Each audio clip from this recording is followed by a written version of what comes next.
it's important to know why you reject the term, and this is for everyone. So important to know why you reject the term, because if you reject something with no understanding of why you're rejecting it, what you're actually doing is giving people license to continue to use it, because you can't really be an advocate for change if you don't know what it is you're trying to change.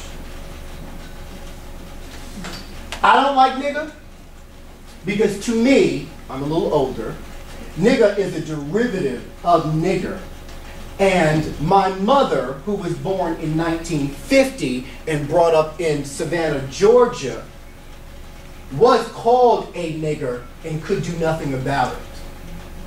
My mother, the day President Obama was elected, cried and said, I went from not being able to go through the front door of a restaurant where my mother worked at because there were no blacks allowed, even though my grandmother was a chef in the back who had to, by the way, come to work through the back door and leave work through the back door.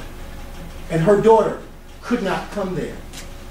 My mother had to sit out in the rain, in the hot sun, if they got snow in Savannah, at the park across the street when she got out of school, and wait for her mother to get out of work as a small child. So she went from that to seeing a black man inaugurated. That word means something very, very, very different to her. The history is very, very different. And the people who are running around saying it's a part of hip-hop culture and we're down and we're cool and it's this and this and we're taking back the power. So here's the thing. Again, I am a logician. So, in order to reclaim oppression, it had to be yours in the first place. So in order for me to reclaim the word nigger, I had to have called myself a nigger in the first place. I don't know any time in history where black people went around calling themselves niggers. Ever.